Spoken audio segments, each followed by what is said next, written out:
Good morning. I hope everybody's having a good day. I hope everybody's ready for the weekend. Um, when I left class on Wednesday, I thought that I could do a couple of things from the book, uh, but as I looked at the pages, the things I really want to talk about and combine are going to be picked up a little bit later. So I decided to ad lib a little bit and pick up this logical fallacies presentation in class on Wednesday, and on the video on Wednesday, we talked a bit about the slippery slope logical fallacy. Um, Today, I just want to pick up and cover some more logical fallacies, and there will be one more presentation about logical fallacies. There'll also be a couple of presentations about just how to think. Part of what we're doing in this class is, again, critical writing, critical reading, critical thinking. And logical fallacies certainly defeat the idea of critical thinking. As always, I'm not trying to insult anyone's intelligence, but here's some quick reminders. Group A is supposed to be in class today.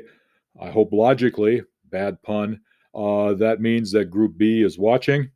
The reading assignments are there. Remember that Monday, Natalie, Jordan, Alyssa, and Dre, you're in the classroom for the writing lab.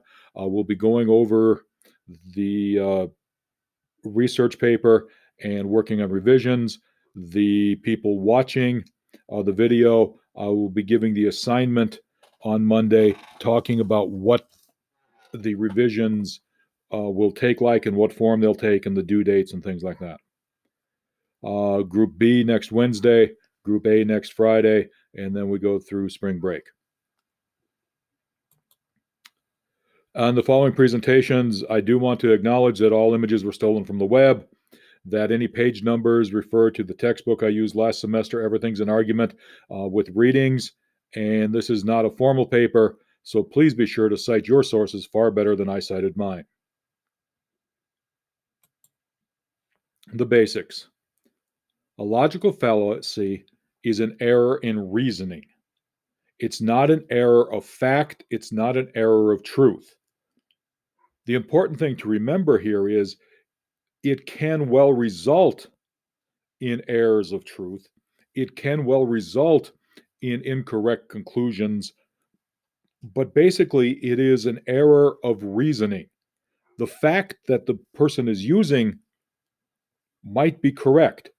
The truth that the person is trying to assert might be correct, but the logical fallacy stops that process from happening, stops the fact from leading to the truth. So, for example, no matter what career you want to pursue, you'll need to have strong writing skills. That is absolutely true. If you take a business communication class, they will talk about the need for writing skills. They will talk about that most employers value soft skills. So be sure not to overwater your plants. That too is true. Overwatering your plants means that they will die. I have a brown thumb. I cannot make anything grow. I believe that one of the reasons I cannot make anything grow is that I sometimes overwater my plants. Those two things, however, do not go together. It is a non sequitur. Non sequiturs are examples of logical fallacies. One thing does not follow the other. And because one thing does not follow the other, it's a logical fallacy. Am I making sense here? I hope I'm making sense here. The first kind of logical fallacy is an ad hominem. Ad hominem means you attack the person rather than the argument being advanced. If you look at one of the most popular memes over the past 3 or 4 years, if you're criticizing the research, or you're saying that the methodology of the research was wrong, or you're saying that the data was inconclusive or that the data was incomplete, that's fine. If you say that the researcher's a dick, that's not fine. That's an ad hominem attack. Attack the argument. Don't attack the person making the argument. Attack the data. Attack the logic behind the reasoning. Don't attack the person making the logic, the person presenting the logic. Ad populum. Ad populum is an argument that says everybody's doing it, therefore we should all do it. If the majority believes that it's true, then it must be right. I grew up in Baptist Sunday school class. We had to memorize the verse, broad is the way, and broad is the gate that leads to destruction. Just because everybody's doing it doesn't make it right. And you've all had parents, I'm sure, who talked about, if everybody jumped off the cliff, would you jump off the cliff too? Accepting it because the majority believes it's true is not a reason to accept something. It doesn't mean that it's a reason to reject. Obviously, if, a fact can be accepted by the majority of people. I think the majority of people believe that George Washington was the first president of the United States. So just because the majority of people believe it doesn't mean that it's not a fact. Okay? I think the important thing here is arguing that I have to accept something simply because the majority believes it is a logical fallacy. And if you look at the example, just because 4 out of 5 sheep, or 3 out of 4 sheep, excuse me, say that the wolf is a sheep, it doesn't make the wolf a sheep. Appeal to authority. Appeal to authority is an expert said it, therefore it must be true. And usually the appeal to authority begins with this idea of this person has a PhD, this person has worked in the field 45 years, this person has whatever.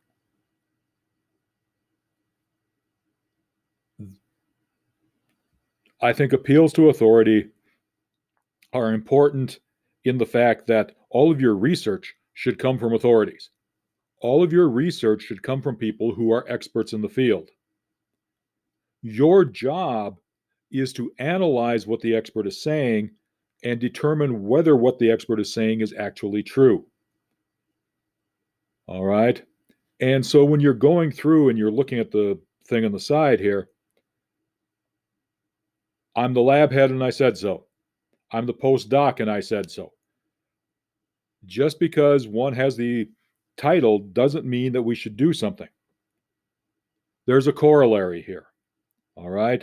And I'm very tempted to give people bonus points for writing the corollary in the comments sheet when we get to the daily writing. But the corollary is, and I think it combines the ad populum and appeal to authority, just because authorities are frequently incorrect doesn't mean that people who are not authorities are correct. So the appeal to authority is a logical fallacy.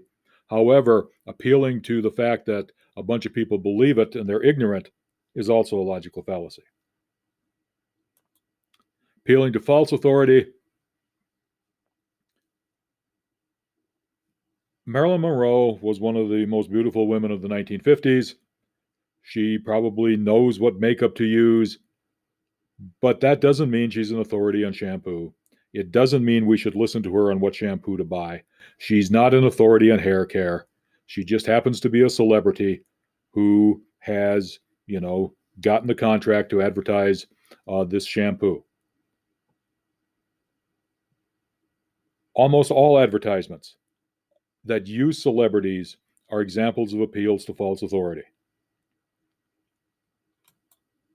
Circular reasoning. You begin the argument with the assumption that you are trying to prove. All right. If you look at the picture, I think it's the best example I can come up with. What do you mean Aladdin's a hero? I mean he acts heroically. That doesn't explain why he's a hero. I mean, remember, Aladdin was a thief. I don't know if being a thief is heroic. You have to have reasons for Aladdin being a hero. You can't say something is good because it's good. You can't say the painting is beautiful because it's beautiful. You have to show me the reasons that make something aesthetically pleasing. You have to show me the reasons that make something heroic. You can't say it's dangerous because it might cause you harm until you show me what kind of harm it might cause you. Okay? I can be harmed by drinking coffee that's scalding. I don't think that makes drinking hot coffee dangerous.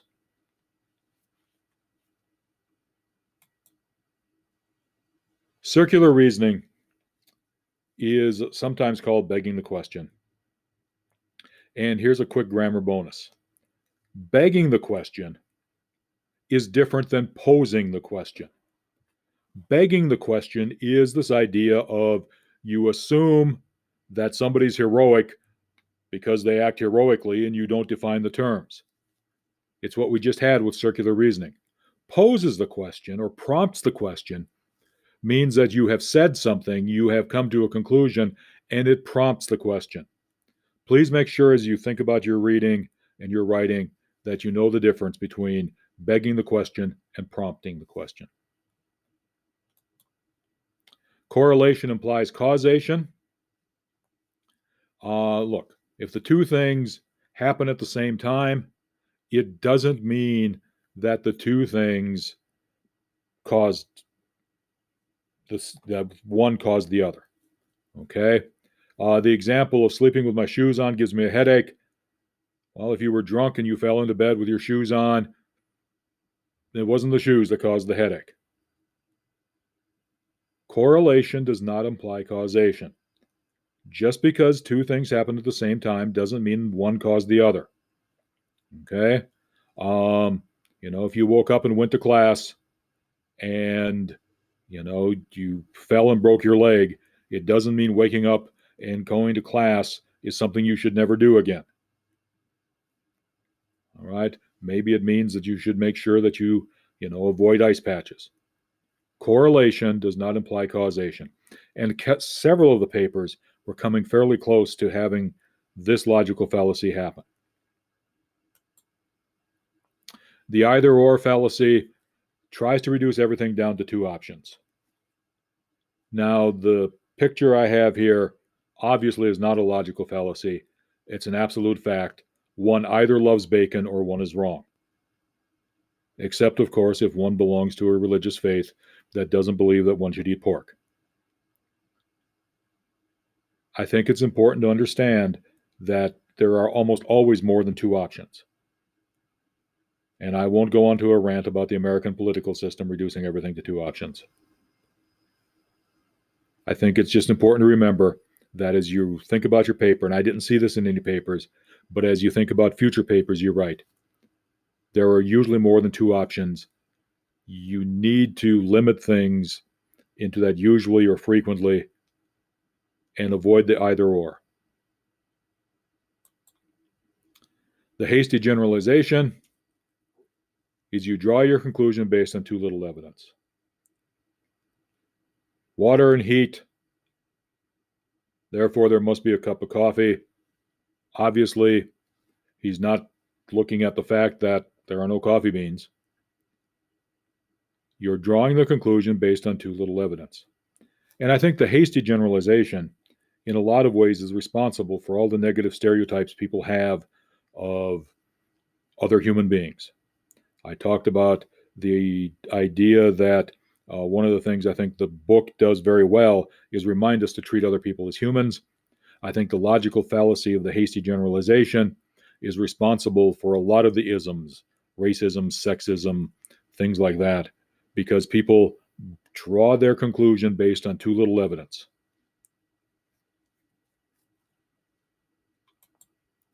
The red herring is introducing an irrelevant element into the discussion in order to divert attention away from the original issue.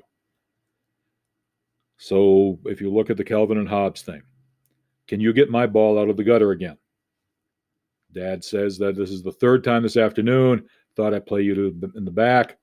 And the red herring is, I haven't been embezzling. I haven't been killing people. Aren't you glad I'm not stealing and murdering?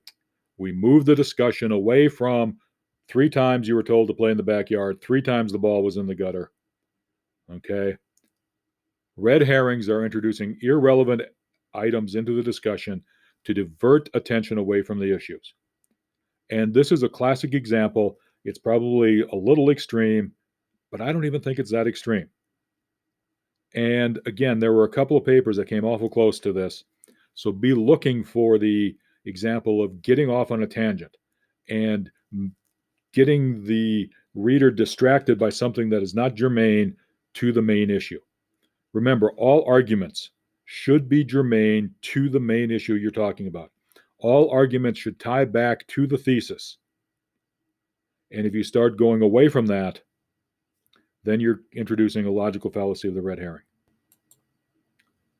The straw man is you distort the other person's argument and then you attack the exaggeration instead of the original argument. So what you're doing is, number one, ignoring the main point. Number two, you're creating a pretend argument. Nobody actually said this. You defeat the pretend argument, and then you move on. This is a little different than summing up oppositions to your points. For example, if there's a controversial topic and you want to take a side, it's fine to sum up the other person's points. Just be accurate about it. The straw man is inaccurate. The straw man doesn't accurately portray the argument. It creates an argument that no one has actually made. And I think in The Immortal Life of Henrietta Lacks, we've seen examples of this where the scientists, for example, who were opposing restrictions, were attacking arguments that nobody was making. And there are other points in the book where I think the straw man comes out, and as we go along, I'll try to make sure I point out a couple of those. Finally, just a reminder of the slippery slope, and one of my personal favorites: never sing in the shower. Singing leads to dancing. Dancing leads to slipping, and slipping leads to paramedics seeing you naked. Don't sing in the shower. I think I use this as don't dance in the shower. Same basic idea. All right, for today's daily writing, remember to add the corollary to the daily writing if you want a bonus point. Otherwise, just list the 5 of the logical fallacies from today's presentation in the comments section. I hope everybody has a good weekend. Remember, Monday, again, is the writing lab. Monday, your video will cover the, I just lost my train of thought, the revision assignment. And I hope everyone has a great weekend.